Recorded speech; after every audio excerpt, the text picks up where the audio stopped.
Bueno, en este segundo ejemplo, como pueden ver aquí en pantalla, tenemos una resistencia incluida aquí en el emisor.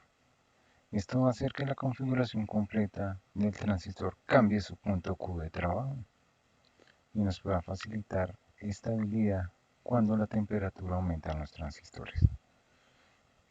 Trabaja de la siguiente manera. Lo primero que debemos hacer es nuevamente volver a caracterizar la fuente de voltaje a la izquierda, que será nuestro VCC. De nuevo, VCC a la izquierda, nuestra fuente de voltaje, más o menos, ingresando con la resistencia de base, quien va al transistor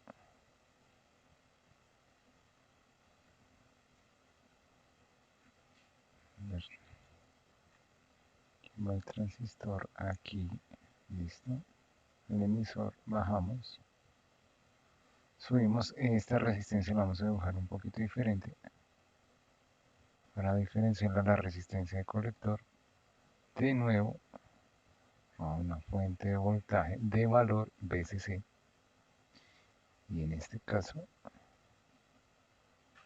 vamos a hacer más gordita nuestra resistencia de emisor. Resistencia de emisor.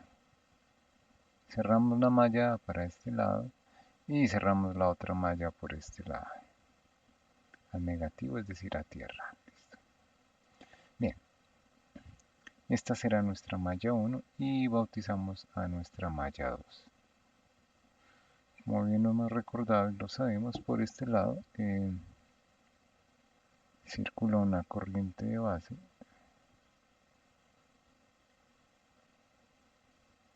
y B, y por ese lado circula nuestra corriente IC. Lo primero que debemos tener en cuenta en esta situación es las ecuaciones para cada una de ellas. Vamos a hablar entonces de las ecuaciones para la malla 1. ¿Qué ocurre en esta? Lo mismo, exactamente, son las mismas ecuaciones en un principio. Sabemos que el voltaje VCC es igual al voltaje de la resistencia de la base. Ojo, a ver, lo escribimos mejor. De la resistencia de base.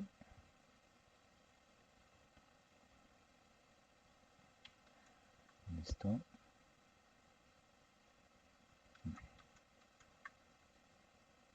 Ahora sí. Más, ojo con lo que viene acá. El voltaje base de emisor, que es el voltaje del diodo que tenemos acá. Base emisor, ¿cierto?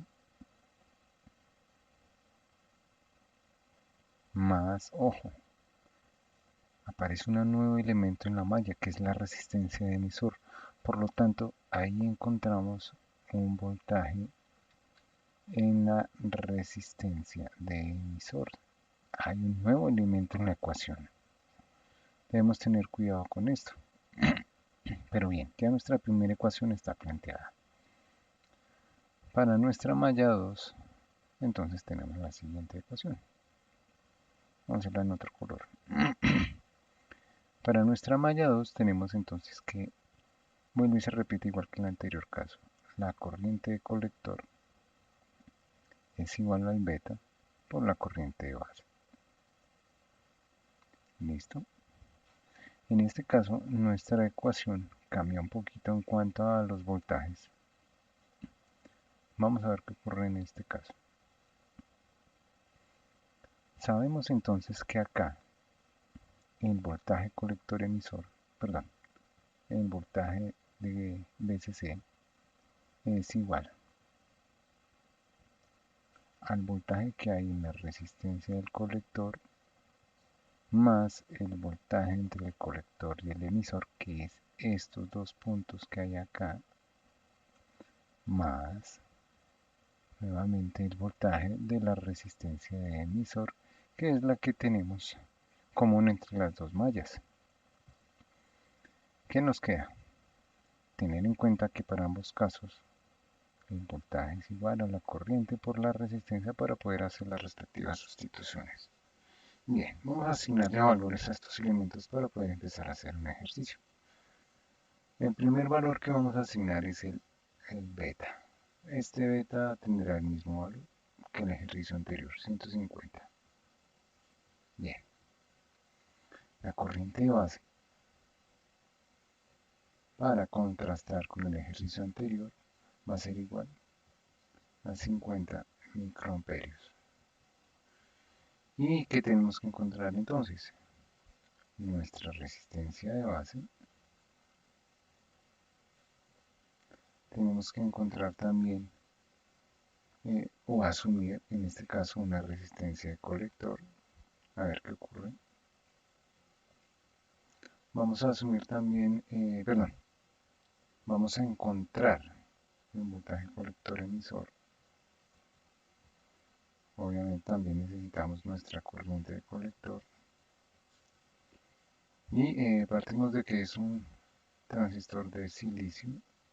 Por lo tanto, el trabajo en voltaje para que funcione es de 0.7 voltios. Y listo. Bien. Sabemos entonces que en nuestra malla 1 tenemos que empezar a resolver la ecuación y empezar a otorgar valores. Lo primero que vamos a hacer es lo siguiente. Vamos a decir que VCC son 30 voltios, que es igual al voltaje de la resistencia de base, que no lo conocemos en este momento, pero lo podemos sustituir con nuestra ley de Ohm y será el siguiente. La corriente de base por la resistencia de base, más el voltaje base emisor, que son 0.7 voltios, más el voltaje resistencia emisor. Y ojo, miren acá, en el ejemplo está marcado que la resistencia de emisor aquí es de 1K, un kilo ohmio, como está aquí en el dibujo, un kilo ohmio. Es lo único extraño que hay en esa imagen. Bien, entonces tenemos que asumir que el voltaje en el emisor, en la resistencia de emisor, será igual entonces, ojo con esto, a la corriente de base por la resistencia de emisor.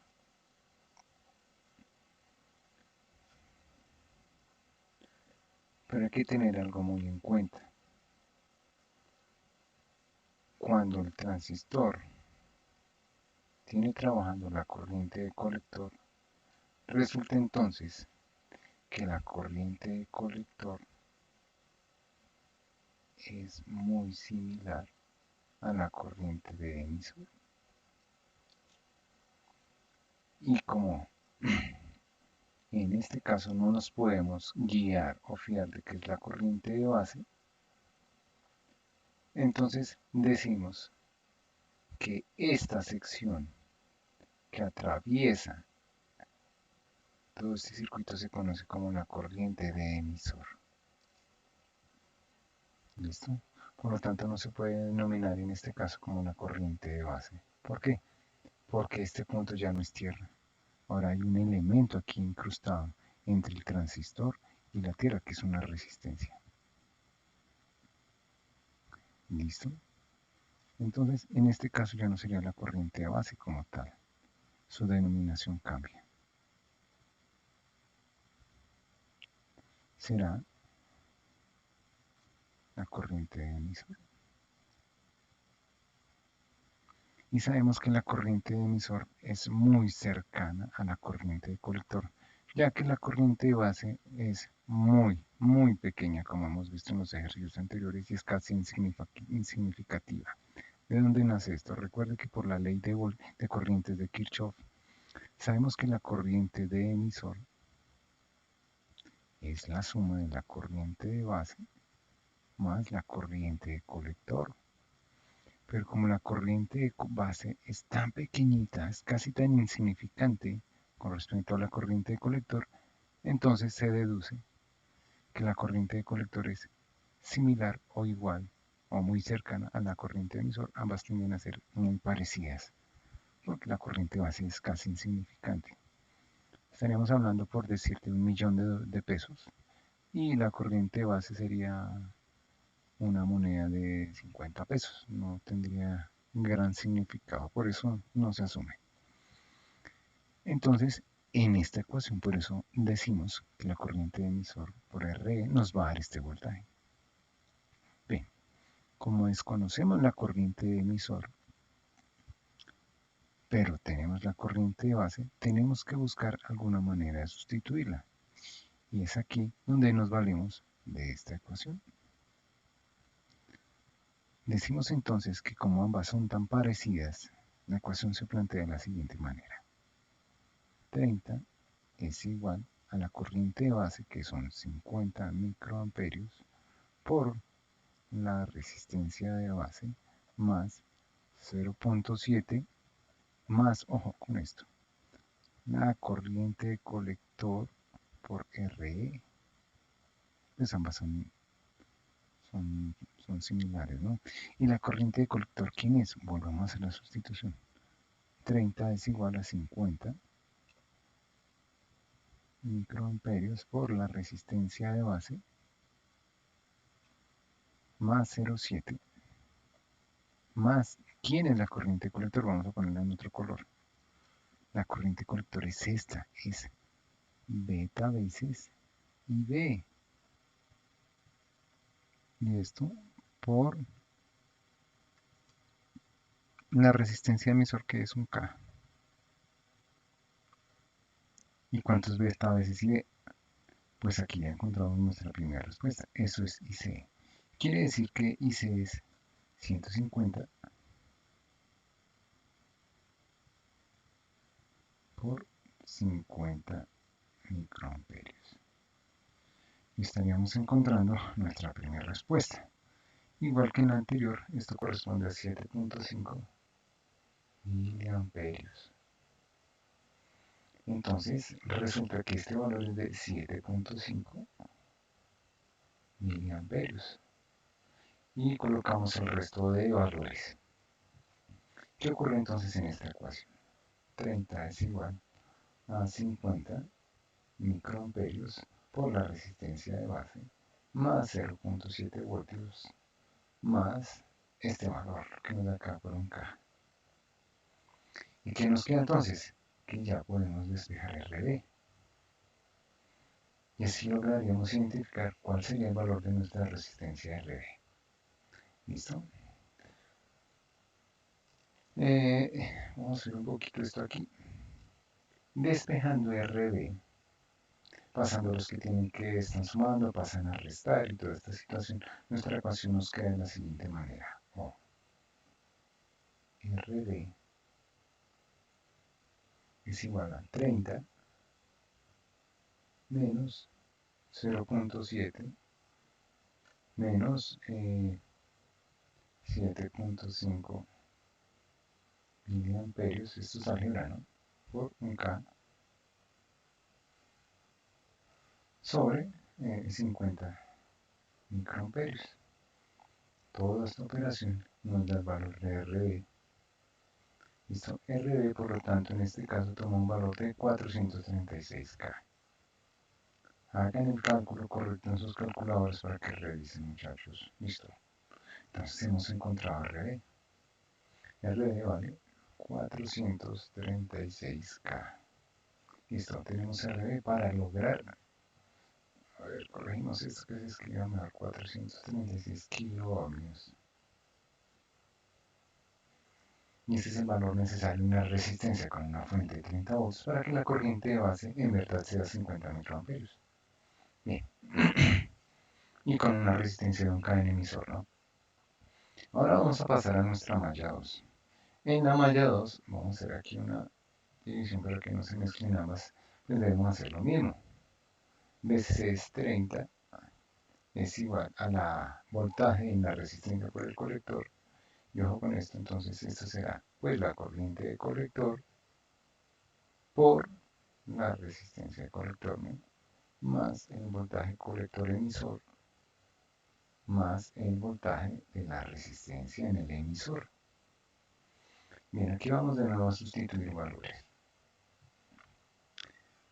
Sabemos entonces lo siguiente.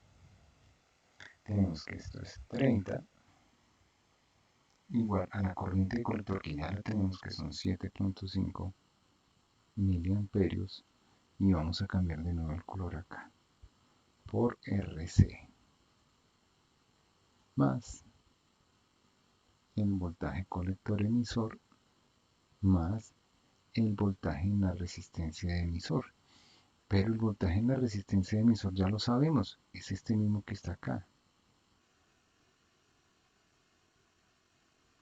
que es 7.5 miliamperios por 1K por 1 kilo ohm. Y entonces vamos a ver qué ocurre.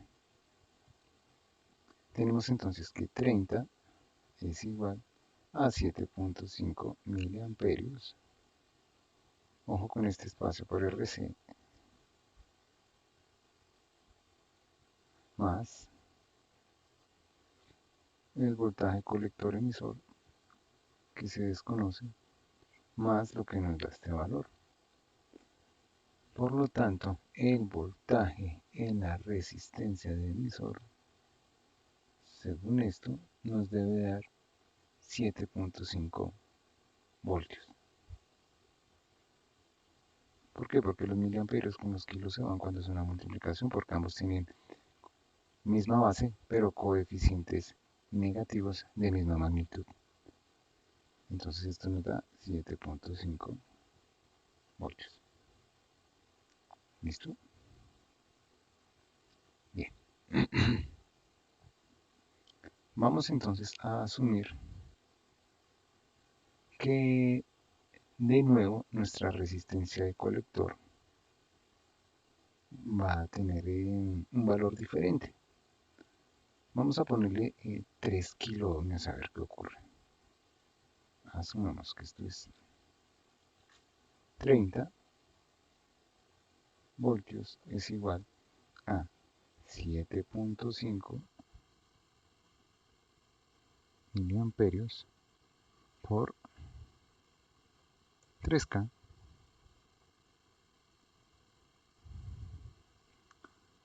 Vamos a asumir ese valor para ver cómo se comporta nuestro transistor y cuál sería su punto de trabajo Q, más el voltaje colector emisor, que se desconoce, más 7.5 voltios.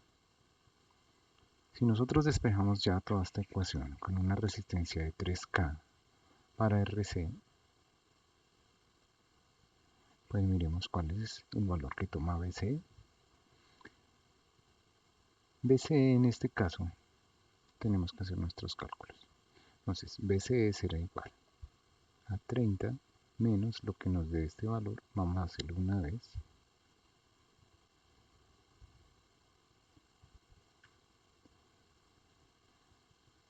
Y esto será, bueno, 7.5 por 3K menos 7.5 voltios igual a BC. Por favor, con sus calculadoras y verifiquen. Entonces, esto es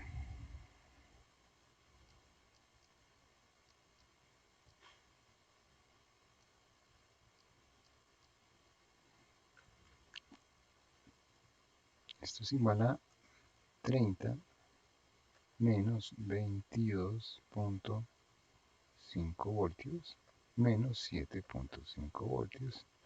Esto nos dará nuestro BC. 30 menos, y aquí hacemos nuestra operación, 30 menos, esta suma nos da 30. Y estamos hablando de voltios en ambos casos, ¿no? Es igual al BCE. Por lo tanto, nos está diciendo que el BCE vale 0. Y entonces ya tenemos todos nuestros datos para poder hallar el punto Q de trabajo. Vamos a ver dónde se encuentra trabajando este transistor ya con esos datos cuando modificamos la resistencia de colector. Bien, vamos a revisar entonces esta situación con los valores que tenemos ahí. Y de nuevo vamos a trazar nuestras gráficas de trabajo. Esta vez no voy a utilizar, sino no voy a utilizar la regla. Creo que sí lo voy a necesitar. A ver. No, vamos a utilizar la regla.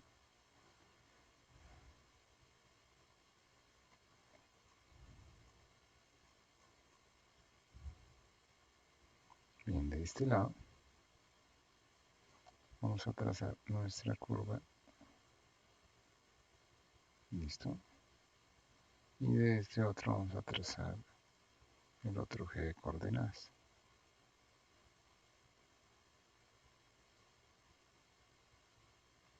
Bien.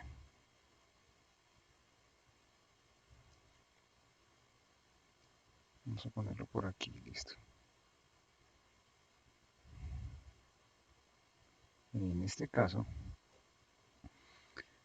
este eje, vamos a subirlo para que todos vean bien. Este eje corresponde a la corriente de colector y este al voltaje colector emisor.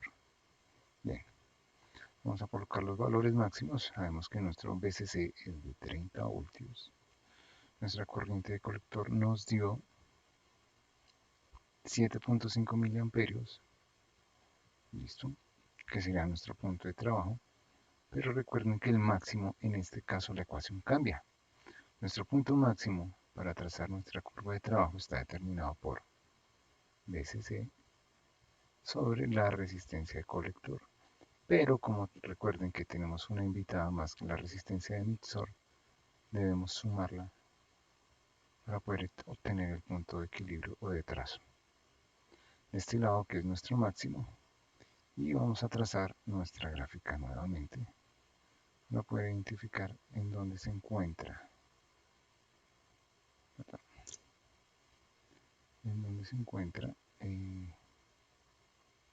curva de trabajo. Creo que ya está, vamos a trazarla. A ver, casi.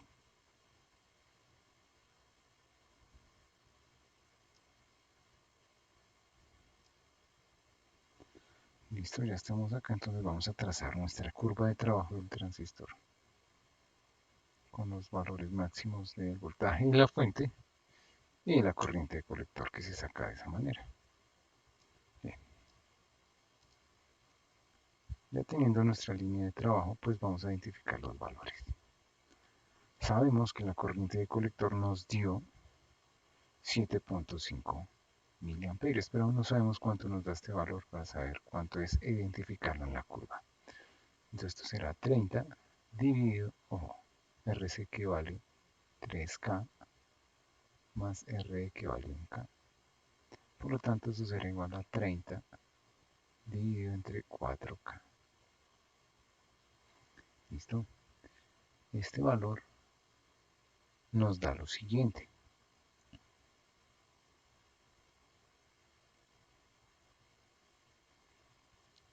Igual a 7.5 miliamperios. Resulta que en este caso el punto máximo es de 7.5 miliamperios.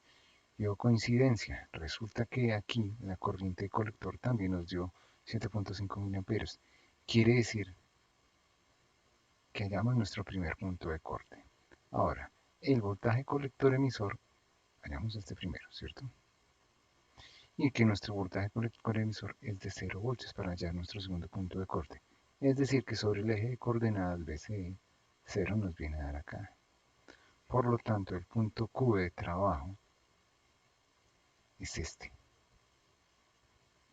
¿Qué ocurre entonces? Que según la curva de trabajo de los transistores, este transistor estaría en saturación, es decir, que estaría comportándose como un interruptor cerrado.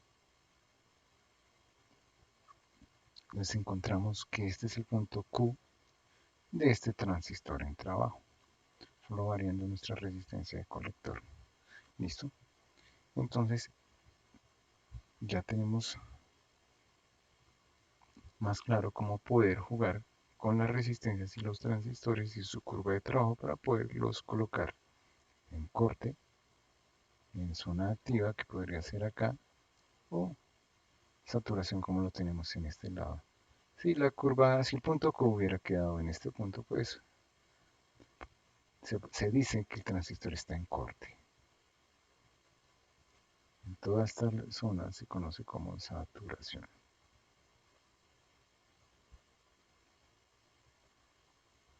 Y toda esta región de acá es la zona activa.